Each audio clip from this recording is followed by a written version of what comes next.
welcome to Podlygamists, the Sisterwives rewatch podcast.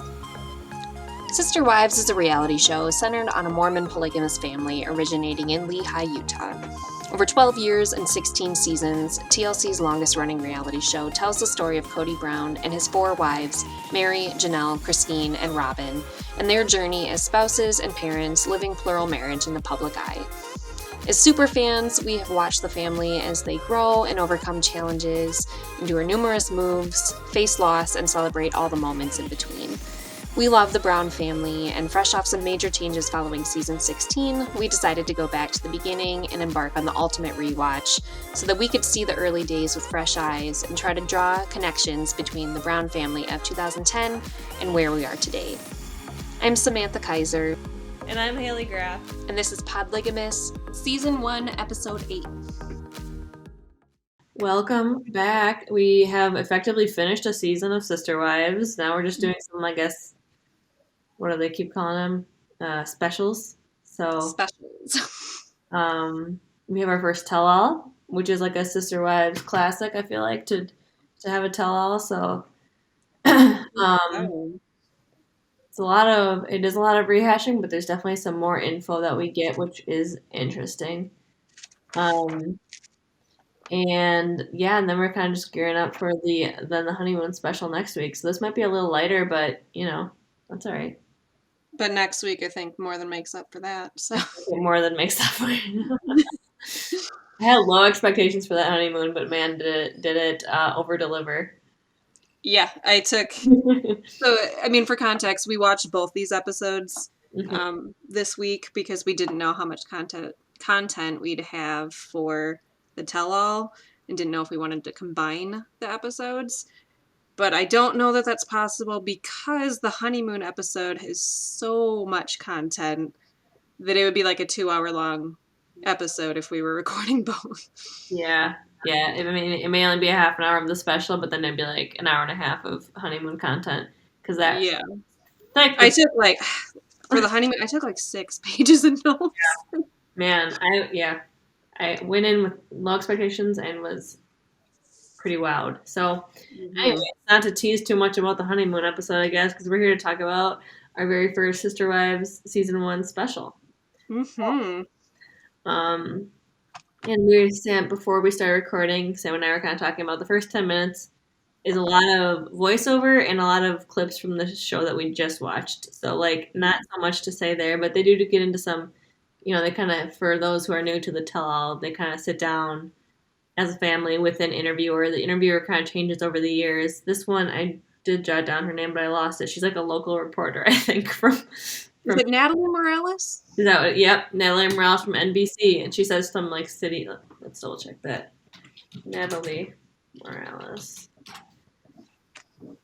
Current day looks like Natalie Morales is an American journalist, currently co-host and moderator of The Talk. Oh, The Talk is like a daytime talk show. Yeah. So, anyways, whatever. She's a big deal now. I underestimated her because she seemed like a local. Maybe at this time was just a local reporter from somewhere around Vegas or something. Right. That was just called in. She's apparently very well known. Where do we want to jump in? I guess what point did you feel like they actually got interesting? What did you start with? Well, the first thing I had written down is that I don't think we've kind of discussed this in the previous episodes, is that Cody was kind of talking about why he sort of decided to want to do the show in the first place. And it was what he said. He said that society feels too secretive about polygamy and he wanted there to be more transparency. So giving a voice to that. And he's like, but America already has a point of view that's really prejudiced against me in particular, being the man in the relationship having multiple wives, thinking of him as a stereotype of patriarchal and narcissistic, and that he says that he loves having, women worship him and whatever, that's what people think of him, and wanting to show that that's not necessarily the reality. Yeah, that must be where he mentions that it's important that America see that he is just a man who is well trained. Is that that quote that comes? I have that jotted down with no context. I was I don't know what this was. But now it's coming back to me. Yeah, I think it's like a noble pursuit that they have altogether. Like I don't think they're in it to be scandalized or to be like shock factor TV or whatever. I think they do believe they're like trying to normalize their culture and their behavior and later when we talk about how it's criminalized, their lifestyle's criminalized, it's kind of a platform that they are able to use to destigmatize their choices, basically. Right. I mean, Yeah, showing that they aren't just like a cult or something, that they are a normal family who maybe function slightly differently with relationships, but they do like their relationships with the children and individual marriages and everything are very much just like anybody else's. yeah, yeah. I mean, I believe that part of their. I believe that when they say that was their intention was. Right. It makes me curious, like how it came to be the show. Like who approached who about this?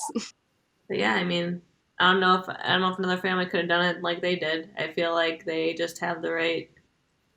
Cody's a big character. The wives are all their own kind of big character. They're all outspoken and like their own person, and they just kind of create TV magic. You know what you don't see though that I'm just considering now is like millennial polygamists or Well, I think younger we or like see Gen X. polyamory.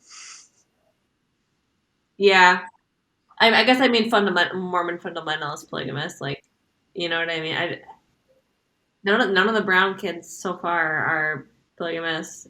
They don't show people that are of their age range Mm. on the show. I mean, we don't see a lot of other polygamous families on the show, but we do see a couple, like a few, and there's not like really any element of that. So This that's may be another. something we should research too. I would love to know more. Is it popular with like our generation and younger at all? Is that going to be something that dies out maybe? Another good question for if we ever get to sit down a brown kid and Or ask have peers. Maroni Lopez Jessup. Maroni Lopez Jessup, great question for you, Maroni Lopez Joseph. Here's our Yes. our episode shout out to Mr. Jessup. our weekly Right. our weekly Hail Mary shout to the void. Every week we just mention him. Um, but yeah, I don't know. It is interesting to know the context of like their goals with this show, other than money. I mean, they talk about.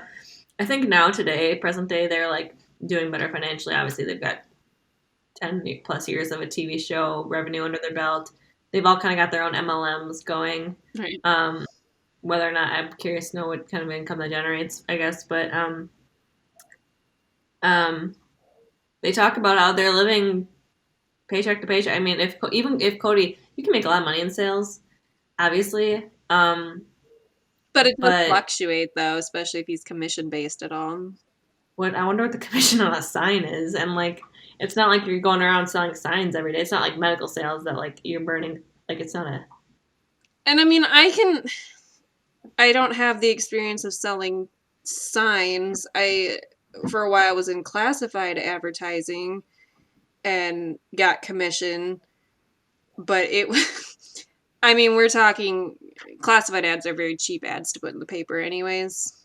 But I was getting like 4% commission on what I was selling, which would for me, I mean, it was making, like an extra $400, $500 a month or something. It was nice. I mean, that's definitely like groceries and gas and stuff. Like that definitely helps out, but it wouldn't, feed my family for a long time. Like, Especially given that only him and Janelle are working, as they kind of highlight in this episode too. Like, I think Janelle's accountant, I'm sure, or she's some kind of very like accountant or finance something or other. I think which is very on brand for her. So it is, and it's a good living, but also that's still you're feeding like 20 mouths with those paychecks. yeah, it's not feeding your family of four. So yeah, I mean, and they also get into like health insurance, which was interesting. I mean, I don't know if I'm like skipping too far ahead here. No, I mean we can talk about that. I mean, because that I wrote as something kind of interesting that I hadn't thought about I previously. I guess. hadn't really either, but then they talk. This is later because they talk about how early on half the kids weren't insured, but then Maddie had an emergency. Was it appendectomy or? Yeah. And then that they're still paying that off, and I can't imagine when you have that many kids, not having that many kids insured, like it's not. We're not talking about two uninsured kids. We're talking about probably like 6 or 7 that like are just out in the world getting injured and whatever. How do you pick which ones go on or which ones don't? Like it must just be like this was the wife that his employer knew about, so he could only claim those kids or something. You know? But I was like, honestly, I was like, is this a Sophie's Choice situation? Like, I mean, how do you? Nice knowing you. Yeah, Like, yeah, that was that and was I feel like I would resent a little bit if it was like my kid not yeah. on the insurance. Well, okay, that makes me think. Janelle, why wouldn't Janelle have insurance for her kids then if she's employed? Hmm. Well, he had said that she was like transitioning a job at that time that she didn't have it kicked in yet or whatever. Okay, well, that makes sense. That's unfortunate timing. Um, Yeah. but yeah, and it sounds like now his or at this time of the filming, his employer is supportive and must insure all the kids, I guess, which I is a assume lot, so now, or you know, at the time of filming, yeah, I think, and maybe TLC steps in a little bit too. I suppose, or maybe Janelle covers her kids, and then it's only like 12 other, not pretty Ugh. intense. Um, they kind of get into they try to kind of poke the bear about like their sex lives, which is cringy again. And Christine comes in real hard and real fast. Is like, we're not going to talk about that. It's personal. Right. It's private. And I'm like, yeah, fair. I mean, we did already have this conversation, and they're just trying again because that's what they know. That's like the salacious piece that they want to. They want them to say something crazy, even though Mary. They showed it again. She's like, we don't do anything weird. It's just Cody that comes into our rooms, like no one else. Like that's it. But Yeah. they can't let it go. And I know it comes up every year probably at these tell-alls. And I feel bad because most people probably don't want to discuss their sex lives on national television. I mean, there are a few that maybe do, but it's not weird if you don't want to discuss it. So it's no one's business but yours. Yeah, it's just the classic. I think I'm almost certain it comes up every single tell-all. I would have liked though to hear because she was Natalie Morales. She asked the question though, like, so you, Cody, you with all these wives, it's not about sex then, and Christine jumps in and answers like, no, it's about the family and love and relationship and Her answer is it's just Christine. Yeah, I know. yeah. And I think that he probably would say something similar, but I just wanted to hear his answer though. Me too. I thought the exact same thing because it's like it's almost like and then cut to Christine and like I get that she's like sick of this conversation probably, and I'm sure they all are. And she probably says it all for them. Like they're not like I'm sure they all agree with what she has to say. Yeah. But yeah, I know. I almost just knowing Cody is like he's a little looser lipped. I guess I would have been curious to see what would have came out of his mouth. But really, she really takes the reins in this whole interview. I felt like, Hmm. um, and I wonder Well, we do say that she enjoys the spotlight the most. That that I found interesting. Like, in what way? Like, is she like down the streets, like mayor of Lehigh now, signing on? Like, I want to know what that means. You know what I mean? Or does she call restaurants say it's Christine Brown to get a reservation at freaking Lakai or whatever that place was called? Like, right. I was just curious. Like, what do you mean by that? Like, what is she doing that makes her love the spotlight? Like, what's um? They talk about how the kids have a love and a hate for the show. I was curious what the kids like perspectives are on it after this first season. You know, I we never I really don't know. never really get any feedback from the kids about how they feel about the show. Yeah, I mean, because they're all, they're obviously all minors. They didn't really have a say. I mean, they maybe kind of consulted and were like, "Hey, we're thinking about doing this show. Would you hate it or something? Maybe, but who knows?" Yeah, I don't know. I was just I would have. We didn't get usually at these tell-alls there's a kids couch and they get the chance to talk to the kids in groups or whatever, and we didn't really have that yet. But again, most of them are still the oldest ones are like mid teenagers, like they're still pretty young, so I get it. But would have been interesting to hear from them. Also, I did note that the room that they're interviewing in looks so sad and like weird. It's like a weird like closet of some place or maybe a very small hotel room. Like it's so. And the little tiny TV that they make them watch back clips on. I was like, is that really what they're looking at, or is that just for our benefit? You know what I mean? Like, I mean, like Janelle and Robin in the back. Can you guys see what's happening on the screen even? Yeah, yeah. It was. I mean, it's year one. It's low production. It's also 2010, I guess. But man, it was an ugly, sad little room. They're just crammed like into the corner of. It looked like just Can strange. you imagine, like, they fly them out to New York, you know, to do this interview, and then they walk in this room, and you're like, oh, Yeah, and they're at like the Holiday Inn somewhere. Like, oh by the airport. yeah, the airport hotel. Right. Um, I thought it was they kind of get into the anniversary episode and dinner and conversation. Yeah. I noted the Cody's comment about most couples have been there, like with these types of conversations and arguments, and they just don't talk about it. Um, and I guess I looked at that as like, yeah, they're talking about it. I don't know. I don't know what other people's like threshold for what they will and won't talk about as in their relationship. I guess if it's normal, but Yeah. you can't. You gotta appreciate that they do kind of at this point seem to put it all out there as far as their feelings and like their issues, even if they disagree. Still, like later, it seems like they clam up a little bit with Which you'd think it would be the opposite. yeah. I mean, I guess maybe when you're first on camera and first being seen really by an audience, that maybe you do have more of a desire to be like, yeah, let me check myself, let me Mm-hmm. make sure I'm putting my best foot forward and listening and working on things. And then now, I mean, there's 16 seasons in, maybe you're sort of just tired. Mm-hmm. Yeah. Yeah, I don't know, or like their just relationships are they're just tired of fighting. I don't know. It was, it made me like consider the fact that well, it seems like they have all these issues because they're always arguing or whatever. It's like, well, they're talking about all the issues. Um, and they really, the narrator and Christine really hammer on that. Mary only has one child, one child only. Like they just can't say it enough. Like, While Mary's like almost like tearing up a little bit. I'm like, would you leave her alone?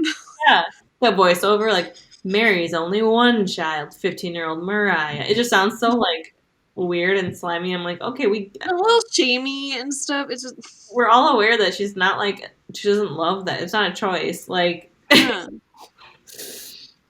I don't know. And then Christine I think was trying to defend her maybe, but like it came out very like it is too bad that Mary has one kid, but you know I hope our kids make her feel whole. And it's just ah. I know. And yeah, Robin kind of jumped in and said the same thing too. Like, oh, she's got all our kids. I'm like, yes, that's great, but you do know it is like a little different, though, right? I mean, Yeah, just keep talking about how many kids you have and how that. yeah, you're super fertile. Good job. Like I was just like, I think it was well intentioned. I do, but man, it just was like I didn't. And Mary just silent. Like Yep. Miscarriages are really common, and like people, we don't talk about it though. So, and this was 10, 12 years ago. That maybe it just people didn't really know what to say or how to respond to the situation as tactfully as you would like. maybe in 2010, this seemed like a good supportive response. Maybe. Yeah. When watching it now, you're like, oh, that seems insensitive or cringy the way you're saying it, but I know you mean well. Yeah. I don't know. I'm sure they meant well. I don't doubt that. It's just I was like, man, let's keep hammering this. Don't let her forget. Don't let her forget she only has one child. Right? Count them up, just the one. Yeah. Like, geez, Louise. God. But yeah, it was a little bit of a bummer to keep watching for that like 3 minutes that they just wouldn't move on from that topic. Another note I have: did you notice did the music in the background of this ever like trigger you? Like No, what was it?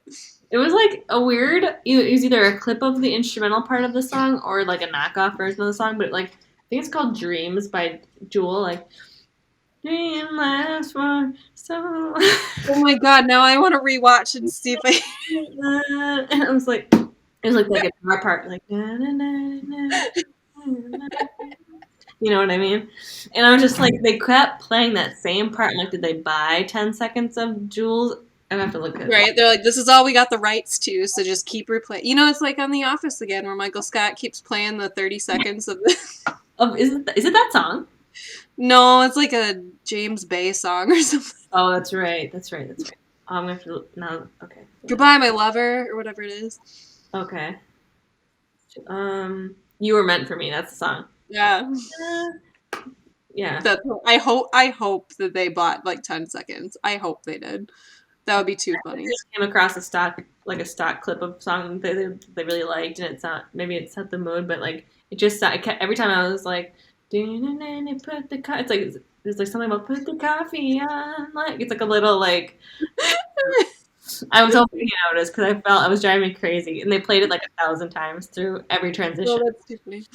I'm gonna have to rewatch and see if I notice.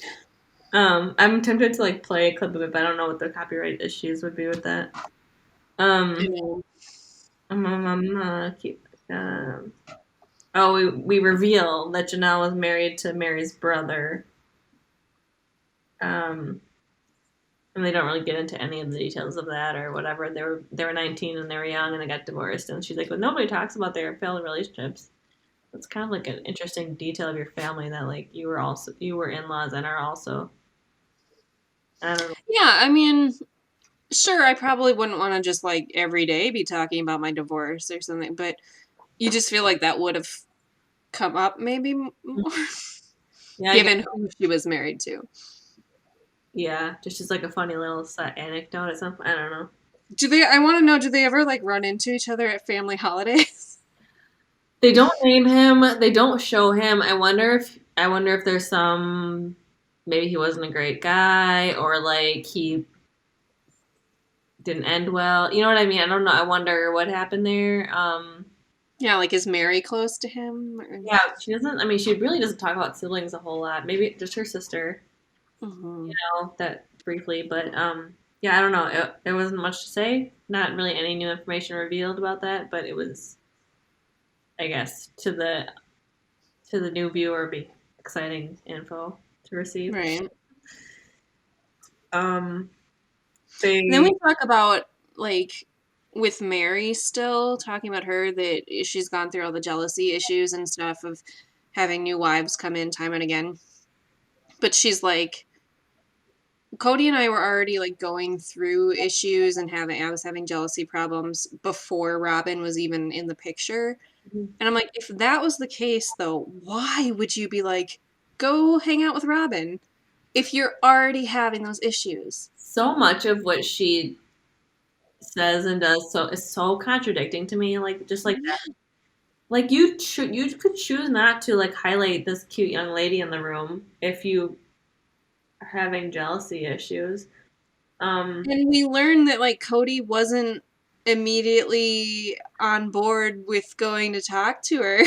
Did you buy that 100%? Because I don't know if I did. I don't know if I did. I think he had to have looked at her and been attracted to her immediately. Like I think there's no way he wasn't. Right. Whether or not he wanted to actively start courting her, Yeah. Okay. hearing that, because I mean Cody's whole thing is that he's like, I had an ick factor about Robin because she had been divorced and she had kids, and it's like, Was the ick factor the fact that she was married to his cousin? Potentially? that could be. That seems more. I could see that being more of a reason, but like my first gut reaction was he's just trying to placate the other wives. Like, No. well, I didn't. I wasn't. I'm not. I wasn't.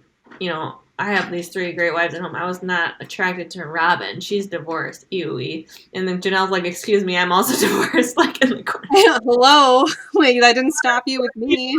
world guy. But I don't know. That was my first. Maybe I'm like too skeptical of him, but because he just is so clearly so infatuated with Robin. I'm like, do you really? But you got over that ick factor real fast. Yeah, I mean, their long courtship of 10 months where courtship, Mm, 10 hormones. like, it didn't take you too long to come around. Like, Yeah. I don't know. Because I feel like a week later, I mean, I feel like probably a week later you were already courting then, I having think met her. if we're looking at this timeline, right? Like, Yeah. I don't know. I was kind of like, is this throwing them a bone a little bit of like, Robin's not that cute. I had an ick factor. Or Right. now that I'm thinking, just now occurred to me was the ick factor the cousin, and we're just not talking about that for some reason because they don't reveal that her ex is related to them. Do we know if they ever reveal that on the show, or is that something that like Google sleuths have found out? I think just Lopez Moroni Joseph. Yes. I can never say. I'm so sorry. Lopez Moroni Jessup, I think, is the one who like revealed. Maroni Lopez just. Yeah, whatever I was saying. Sorry, we do really want you on the show. It's no disrespect. It's just hard. I just It's a lot of names. have to really focus on what I'm saying when I say that. I can't like roll it off the tongue. I don't remember what I was. Oh. Did he say it? Huh? Does Maroni Lopez Jessup say it on Facebook or? I found it out on the Facebook cesspool fan page that he like mentioned it because the reason it came up, I believe, is Jessup is like the name of like how Amish are Yoders, like Mormons are Jessups very frequently. Yeah. And people were wondering if he was related to Robin because I think Robin's maiden name is Jessup or it's her married name. I don't know if Sullivan is her married or maiden name, but anyway, because it's Robin. I'm gonna guess it's her maiden name. Sullivan. Yeah. Okay. Sullivan, I think, is her maiden name. Well, anyways, sleuths on the Facebook cesspool were asking if he was related to Robin, and he is not because it's a very common name in the Mormon community. However, she is related, or she was married to Cody's cousin or something. But that I don't think that ever comes up in the show, and if it does, I must have missed that episode of that season. I really think I'd remember that. I feel like I would have remembered that too. I mean, we'll see, I guess, but I. Oh, Kevin is sitting on my keyboard. Hey, hon, can you please move? It would make so much sense to say at this point, yeah, I had an ick factor because she was my cousin-in-law. Like, you know what I mean? And Yeah. her kids are my third cousins. Oh, just thought about that for the first time. Oh my god. They are then. Is that the math? Does that math work out right? Is that our third cousin? Well, if she was married to his first cousin, then her kids would be his second cousin. I just was talking out my ass and that Oh my god, yeah. If we're right on that, and if Lopez Moroni Jessup is legit, I think you are Lopez Moroni Jessup legit, but switch it around, it's Maroni Lopez Jessup. Oh my gosh, I'm gonna stop. MLJ. I believe that's why I keep saying Mr. Jessup. Mr. Jessup hates. Wow, that's an interesting. That's bizarre. Then piece.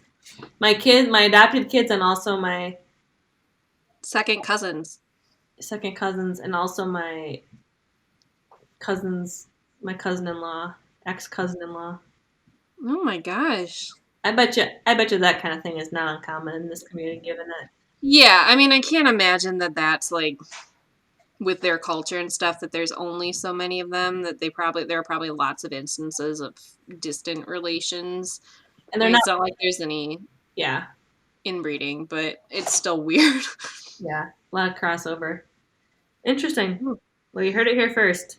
Right? Never thought of that before. Okay. I think we started talking about Christine then.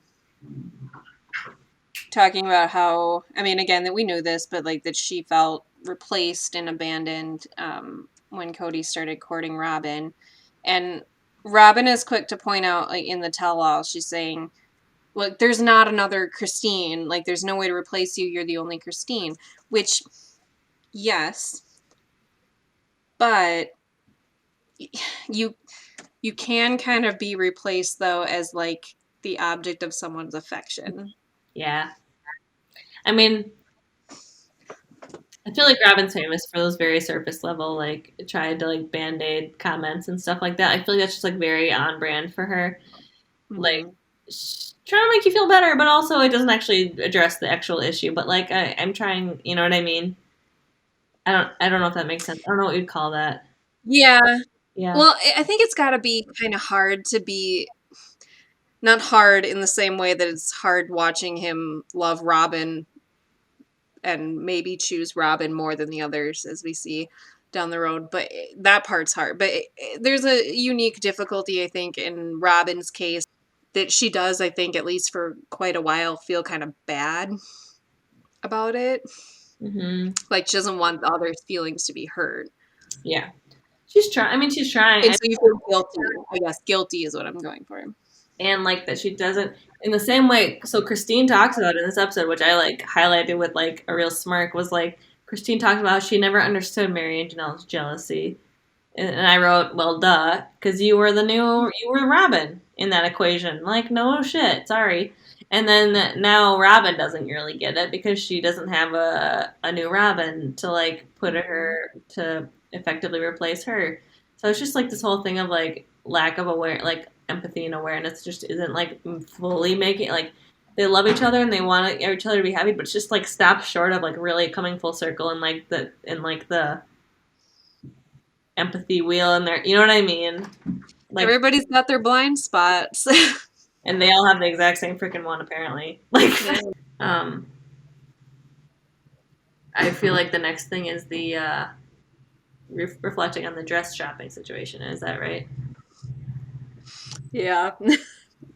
Um, I really was tempted to like save that clip of Cody's making fun of himself voice. I really like don't want to do like this whole thing he does, and I'm just like, I yeah. know, I don't even want to attempt it because I'm not going to do it right. I know it was like hard to do, but I sacrificed myself, I guess, for you. Right. Um, Thank you. but the part that I was like, "Excuse you, sir," was when he goes, "I don't think it was a clip that I guess I missed the first time around. I don't think it's fair that I didn't get to go shopping. I think it's important." It's like, really, guy? It's not fair. What groom does that though? I was like, excuse you? And yeah, I don't know. I guess I didn't catch that the first time around that he said that or whatever, but I was like, it's not fair. You poor thing. You've lifted barely a pinky for this whole wedding, but then you get to insert yourself in this like special moment bonding of the ladies. And he realizes his error now. Obviously, he again makes fun of himself by doing this weird meathead like dopey thing, but it was interesting because it kind of comes out that because I think I was confused earlier about the timeline of that whole thing, like they went shopping after he'd already picked it out, and therefore Robin was like acting the whole time, or they went back after Cody and Robin went back to the store after they had been there, and that's what it sounds like happened. They went back after the fact, which is like a tiny bit better, but still like gross and weird the way he like. Well, because then it just kind of seems like he just commandeered it, though. You Yeah. know. Oh yeah. It's better. It makes him look worse and makes Robin look slightly better, I think. Because at first I was like, was Robin doing this weird act for the ladies the whole time? That's the part that I Which that would have been not a good look. really weird and.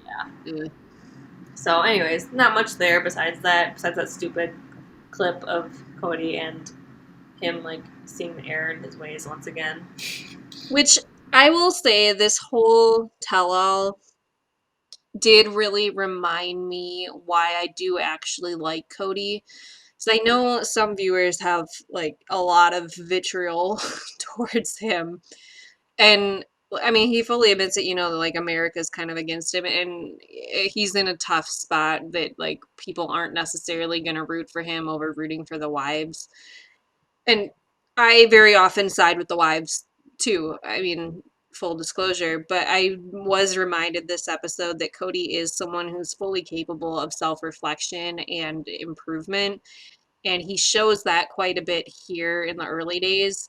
Yes, we aren't maybe seeing it as much modern day, and some of that could be just the situation in the world with a couple years of a pandemic and things are hard and nobody's necessarily their best selves. It could be a lot of different things, but at least at this point in their relationship in his life, he's very open to listening and trying to do better.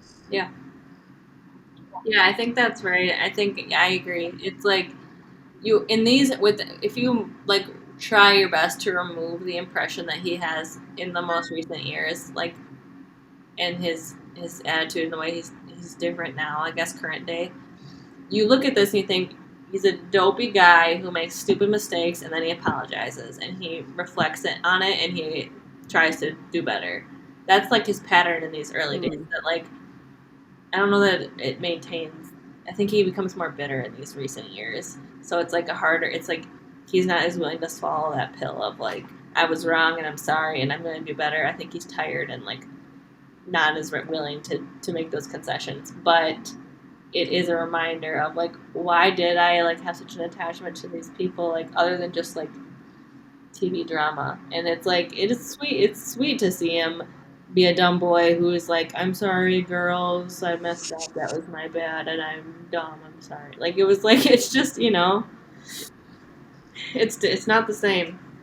Yeah, he's just flawed. Like obviously, like, and of course, like and the wives aren't being perfect angels. Like they're being kind of manipulative. They're being kind of like dishonest with themselves and with each other and like it's like they're not perfect either, but we kind of point to Cody as like the bad guy even though these are all five adults who are imperfect, you know what I mean?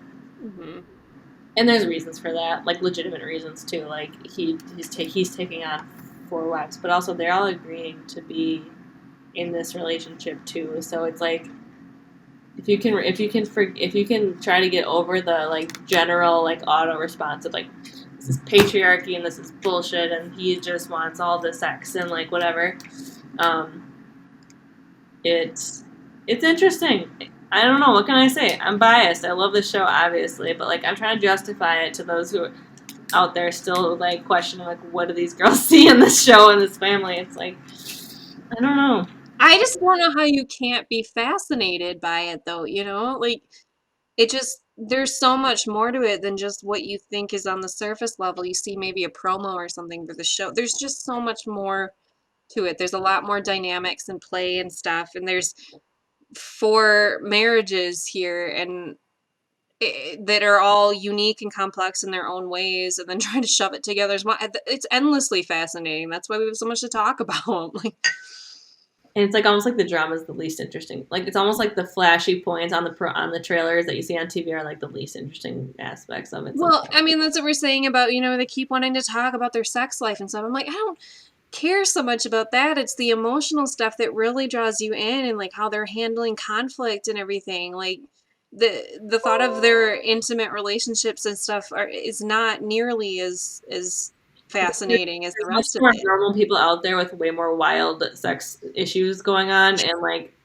I'm not concerned. I'm just not concerned. Like, sorry, but also Yeah. like they're so clearly so straight laced. I'm like, really, is anybody thinking that they're all in there together? No, they're not. Like, I think it's pretty standard. I mean, probably whatever, but who yeah, like it I know it's not important at all. It's just funny that people are so like convinced there must be some kinky like shit. they're having orgies or something. You're like, no, okay, it's just like a normal husband and wife, Yeah, look at these you people. know? They are just as normal and as like straight laced as it gets. Besides the polygamy, like it's just Yeah. Like there's nothing more to like unpack there. oh, not in that department. I mean, there's plenty, No. but not. I feel like that. Not in the sex department. Sorry. That's not what this show's about. Um, did you have anything? I know they talk about Christine's feelings and Robin's courtship and blah blah blah. Did you have anything there? It's kind of just I didn't have much jotted down, but I know that's kind of what's next. It's kind of rehashing. I thought what we already discussed with it. The next kind of thing I had was, I mean, they were talking with Robin, being like, "Do you think you're the last wife?" And she's like, "Who knows?" What she says is everyone says it's we're done. Cody and everybody else says we're done. But she says she basically says something along the lines of like if they would have said they were done before me, then I couldn't have had the opportunity to come in the family. Or like I would have been it would have been so sad if they said they were done they weren't open to a new wife before I came along. So I'm not gonna say I'm not open to it. Basically is like the vibe.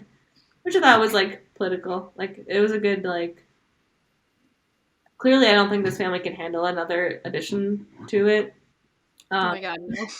but I thought that was and I think it was a genuine response from her as as unrealistic as it is. And especially that she is newly in the family still, too. I mean, who would she to be like, yo, yeah, he's done. Yeah, they're just waiting for me, or something. Yeah. So, um, the other thing they dip into is how the show has impacted their lives, and it's revealed that Mary was fired because of the show.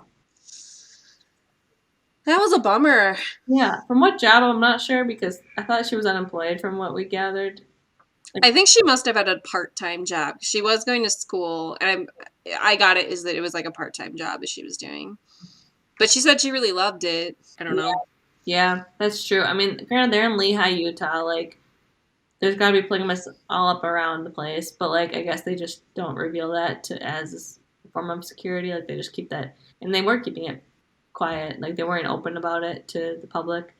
So I don't Yeah. know. It's unfortunate. It's like it like legitimizes their fear that they have of the public and like that kind of thing. Like, it's not just in their heads. Like, they are persecuted. They are like discriminated against for this life. So um, they talk about how their lifestyle is criminalized in their state.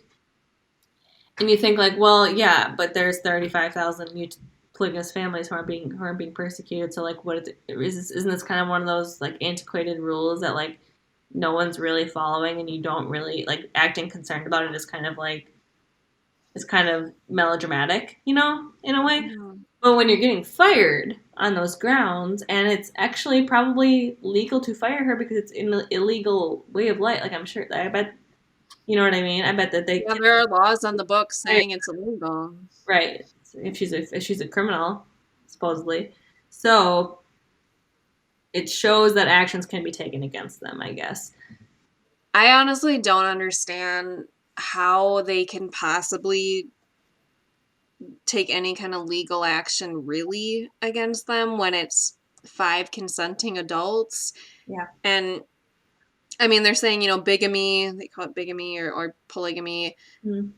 is illegal, but like Christine says, she goes, we never asked the state of Utah to legally recognize their marriages. It's only a spiritual union in their church. There's no legal document saying that they're married. And so I don't understand how it's really any different than basically a guy having like an open marriage, but having like committed mistresses and children out of wedlock. Or yeah, or just a guy with a lot of like baby mamas. Like, what's like, you know what I mean? Like, Yeah. they talk about cohabitating being the issue, and it's like, so you'd rather have them not live all under one roof as a family, and like that's better? I don't know. Like, if you're talking about the situation of Yeah. Is it better to have him schlep across town to see all his baby mamas? Like, is that better for the family? right, which is like the normalized version of that, basically, right? Um, Yeah. so, and then it does say they sparked an investigation of the family. And I'm sure that was due to freaking concerned citizens, quote unquote, calling and saying like, why aren't you doing anything about it? They're just parading this lifestyle on TV. Like, they're not even they're not even like ashamed. They're just whatever. I can begin to imagine the freaking quote unquote concerned citizens calling in about the show. Oh, you can see all the Karens out there being like, this family. Yeah, can you believe this? They're in committed relationships Let with, me get all up in their business because I got nothing else going on in my life. Like, yeah. They do hear from the lawyer. We do get a little chat with the lawyer, which was kind of interesting. Um, and he says that it does no good to like disassemble this family or something. It serves no like good to shatter this family. And it's like, exactly. yeah. Like, tell me the good that would come from breaking this up. So then it's basically is Cody driving around. He's still gonna have these relationships, and these kids are still already here. So like, why would you? Well, in worst case scenario, then, okay, so they throw Cody in prison for bigamy. But okay, then you're removing the breadwinner of the family, and then the rest of the wives, minus Janelle, who works, but the rest of them would probably have to go on like welfare. Yeah. And then the state would be so upset about that, of having this many people on welfare and that they have to support and all this stuff. I mean, and then the children are without their father. What good would that do? Yeah, it doesn't. Doesn't make any sense to persecute and like Yeah, I don't know. I mean, and they say too with like doing the show that they're like, this isn't an FU to the state. yeah, they Like make this isn't us trying to just parade this, to the state to be like, look at us breaking the law. Isn't that funny? And you're not doing anything. Like they're not doing it. They're like, we're just trying to show who we are. And we're trying to show that we are a loving, caring family, and we're not the creepy cult that you think we are. Like it's not like this is an unhealthy family situation where there's child brides and shit like that. yeah, I mean they're like showing their hand. They're like we're not gonna hide anymore because that's where bad things like breed and fester is like in the shadows of when you try to keep it secret. Like so we're putting it all out there. Like here's our house where these are all of our children and their faces and their like and like here's our faces. Like investigate us. I guess is what they're saying. Like we're doing this Because right. they don't have anything to hide. Right, exactly. That's what I'm saying. Like when you make a law like that, you're encouraging people to hide and allow shady shit to continue. So yeah, I don't know. It is interesting, and I can't wait for. I'm like kind of dying to watch season 2. I mean that kind of topped us off and rolling into the honeymoon, which is a much later and crazy note. Um, that we'll get into next week, and then we'll officially. I mean, technically, we're done with like the episodes of season 1. But next week's our finale, I guess you could say. Yeah, we got lots of stuff in the works. If all you out there thinking about doing, I mean, if you got any feedback, please share. Considering a book club of Under the Banner of Heaven. We're considering a special kind of like deep dive on what's the parasocial relationships. Is that what that's Mm-hmm. right? Um, Yes. some cooking with Christine. I don't know, just some random ideas we've thrown out there over the last couple of weeks as some like in betweener content that I think will be interesting and a little change of pace. Right? Yeah, I'm looking forward to it. It'll be fun. Like just a little change up before starting season 2 officially. It'll be fun. So, A little palate cleanser. If you want to, you can follow us on Instagram at Podlygamist We also have a Gmail under the same name, podlygamistpod@gmail.com, if you want to share your thoughts and opinions or ideas for bonus content. Um, if you, let's see, what else do we have? We have our YouTube page at Podlygamist and we're on all the major podcasting streaming services, Apple, Spotify, Google, such and such. we And have a website. oh, we have a new website. It mostly just has our episodes on it there as well right now, but we're gonna look at our merch. We're gonna look at, I think, trying to get the transcripts up there at some point. And Mm-hmm. um, please like and follow and review, and that's how you can be supportive and kind of boost our like statistics and what's called the algorithm. That's all that does. So, and share it with a friend, with your Podlygamist friend. Mm-hmm. Yes. All right, thank you, and we'll see you next week. All right, thanks.